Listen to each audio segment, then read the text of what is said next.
बिस्मिल्लाहिर्रहमानिर्रहीम। अस्सलामु अलैकुम। आज का जो हमारा टॉपिक है अंबिया कराम अलैहिमुस्सलाम की चंद खुसूसियात कि अंबिया कराम अलैहिमुस्सलाम को अल्लाह ताला की ज़ात ने कौन सी खुसूसियात से, कौन सी सिफ़ात से नवाज रखा है। तो सबसे पहले है बशरियत। अल्लाह ताला ने हमेशा इंसानों की रहनुमाई के लिए किसी इंसान ही को नबी या रसूल बनाकर भेजा है। हमेशा इंसानों की रहनुमाई के लिए अल्लाह ताला की ज़ात ने किसी इंसान को ही नबी या रसूल बनाकर भेजा, किसी जिन या फरिश्ते को रसूल या नबी बनाकर नहीं भेजा। अल्लाह का कलाम इस बात की गवाही दे रहा है। वो कौन सी गवाही है? अल्लाह ताला की ज़ात खुद इरशाद फरमाती है, कुल इन्नमा आना बाशरुम मिस्लुकुम यूहा इलैया, कि आप फरमा दीजिए, आप कह दीजिए कि मैं तुम्हारी तरह एक इंसान हूं, तुम्हारी तरह बशर हूं, इंसान हूं, और सिर्फ मेरी तरफ वही की जाती है। यह फर्क है कि आम इंसान की तरफ वही नहीं की जाती, लेकिन अंबिया कराम अलैहिमुस्सलाम की ये खासियत है, इनकी खुसूसियात में से है कि उनकी तरफ वही की जाती है। और बेशक तुम्हारा माबूद सिर्फ अल्लाह ताला की ज़ात है, यानी एक वो वहदहू ज़ात, वहदहू ला शरीक जो ज़ात है वही इबादत के लायक है। उस ज़ात के अलावा कोई भी ज़ात इबादत के लायक नहीं है। आगे बयान फरमाती हैं कि अंबिया और रसूलों को अल्लाह ताला की ज़ात ने इंसान होने के बावजूद, कोई शख्स ये नहीं कहता कि अंबिया और रसूल इंसान नहीं थे, इंसान होने के बावजूद अंबिया कराम अलैहिमुस्सलाम को अल्लाह ताला की ज़ात ने उन्हें ऐसे औसाफ हमीदा से, अच्छे औसाफ से नवाज रखा है कि जो दूसरे आम इंसानों के अंदर नहीं पाए जाते। अल्लाह ताला की ज़ात ने अंबिया कराम को ऐसे वो औसाफ हमीदा नवाज रखे हैं कि जो आम इंसान की ज़ात में मौजूद नहीं हैं।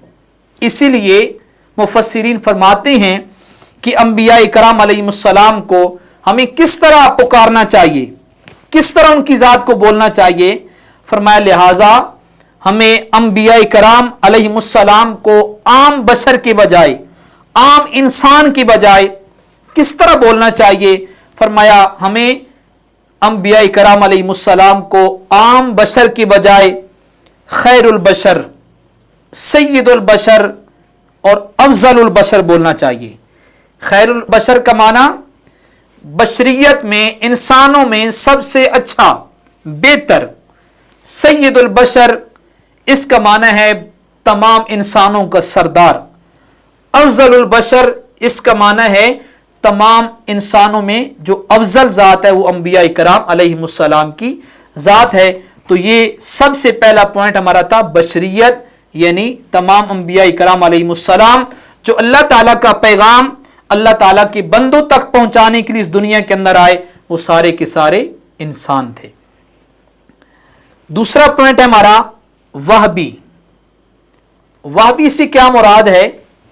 तो बयान फरमाते हैं रिसालत और नबुव्वत अल्लाह ताला की अता करदा एक ऐसी नेमत है कि जो इंसान को अपनी मेहनत से, अपनी रियाजत से, अपनी कोशिश से नहीं मिल सकती।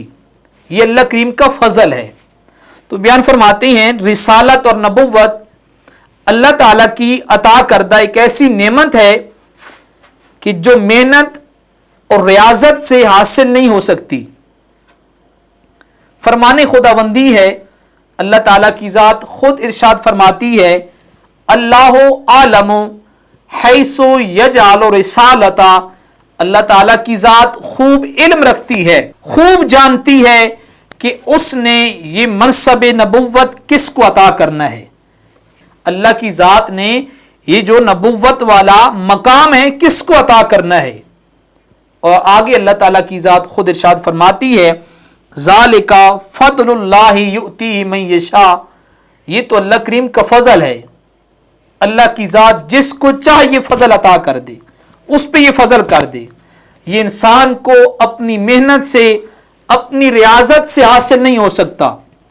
اور اس وہبی کے ساتھ بالکل جو دوسری طرف لفظ آتا ہے وہ ہے کسبی۔ اب وہبی اور کسبی کے اندر فرق کیا ہے؟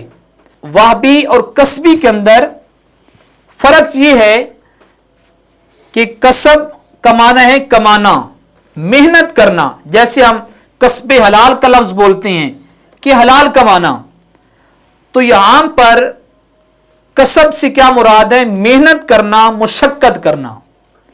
تو ہم یہ بتا رہے ہیں کہ یہ جو نبوت والا مقام ہے، نبوت والا منصب ہے، یہ انبیاء کرام علیہم السلام کو اللہ تعالیٰ کی ذات نے جو عطا کیا ہے، یہ اس مالک نے اپنی منشاء کے مطابق، اپنی مشیت کے مطابق، اپنی مرضی کے مطابق عطا کیا ہے۔ آج کوئی شخص یہ کہے کہ میں سارا دن اور ساری رات قیام کرتا ہوں، قرآن کریم کی تلاوت کرتا ہوں، محنت اور ریاضت کر رہا ہوں، کیوں؟ اس وجہ سے کہ اللہ تعالیٰ کی ذات، وہ جو انبیاء کرام کو اللہ کی ذات نے منصب، مقام عطا کیا ہے، میں اس مقام پہ فیض ہونا چاہتا ہوں۔ تو آئیے رب العالمین کا جب ہم کلام پڑھتے ہیں تو ہمیں پتہ چل جاتا ہے کہ یہ وہ مقام ہے، یہ وہ منصب ہے کہ جو انسان کو اپنی محنت سے، اپنی ریاضت سے حاصل نہیں ہو سکتا۔ یہ تو ذالک فضل اللہ یؤتیہ من یشاء، یہ تو اللہ کا فضل ہے، اللہ تعالیٰ کی ذات جس کو چاہیں عطا کر دیں، کیونکہ اللہ تعالیٰ کی ذات خود ارشاد فرماتی ہے اللہ عالم حیث یجعل رسالتا، اللہ تعالیٰ کی ذات خوب جانتی ہے کہ اس نے یہ منصب کس کو عطا کرنا ہے۔ اس کے بعد ہے معصومیت۔ معصومیت کا معنی ہے گناہوں سے پاک صاف ہونا۔ تو تمام انبیاء کرام علیہم السلام اور تمام رسول گناہوں سے پاک ہوتے ہیں، ان کا ہر عمل منشاء الہی کے عین مطابق ہوتا ہے۔ تمام انبیاء کرام علیہم السلام معصوم ہیں، وہ گناہ نہیں کر سکتے۔ اللہ تعالیٰ کی ذات تمام انبیاء کرام کو دل کو کسی برائی کی طرف، کسی بدی کی طرف، کسی گناہ کی طرف مائل ہی نہیں کرتا۔ انبیاء کرام جو بھی کام کرتے ہیں وہ اللہ تعالیٰ کے حکم کے عین مطابق، اللہ کریم کی مرضی کے، مشیت کے عین مطابق کرتے ہیں۔ ان کا کوئی کام بھی اپنی خواہشات کے مطابق نہیں ہوتا۔ یہی تو عام انسان میں اور انبیاء کرام علیہ السلام میں فرق ہے۔ تو کہتے ہیں انبیاء کرام علیہ السلام تمام گناہوں سے پاک صاف ہوتے ہیں، معصوم ہیں، وہ گناہ نہیں کرتے، ان کا ہر عمل اللہ رب العالمین کی مرضی کے عین مطابق ہوتا ہے۔ آگے بیان فرماتے ہیں کہ بے مثال کردار ہونا۔ تمام انبیاء کرام علیہ السلام کا کردار، کریکٹر ان کا بے مثال ہوتا ہے۔ کس طرح بے مثال ہوتا ہے کہ تاکہ کوئی شخص بھی ان کی ذات پہ انگلی نہ اٹھا سکے کہ یہ انبیاء کرام علیہ السلام کی ذات تو وہ ذات ہے جو الیاذ باللہ گناہ کرتے ہیں، تو یہ دوسرے لوگوں کی ترغیب نیکی کی طرف، تلقین نیکی کی طرف، اور انہیں نیکی کا راستہ کیا بتائیں گے؟ تو اللہ تعالیٰ کی ذات خود ارشاد فرماتی ہے لَقَدْ كَانَ لَكُمْ فِي رَسُولِ اللَّهِ أُسْوَةٌ حَسَنَةٌ، تمہارے لیے رسول اللہ صلی اللہ علیہ وسلم کی ذات بہترین نمونہ ہے۔ اس لیے انبیاء کرام علیہ السلام کا جو کردار ہوتا ہے بے مثال ہوتا ہے، جیسا کہ میں پہلے آپ کے سامنے ذکر کر چکا ہوں کہ انبیاء کرام اپنی مرضی کے مطابق کوئی بھی کام نہیں کرتے۔ انبیاء کرام علیہ السلام وہی کام کرتے ہیں جس کا اللہ کی ذات انہیں حکم عطا فرماتی ہے۔ آگے ہیں ظاہری عیوب سے پاک ہونا۔ ظاہری عیوب کیا ہیں؟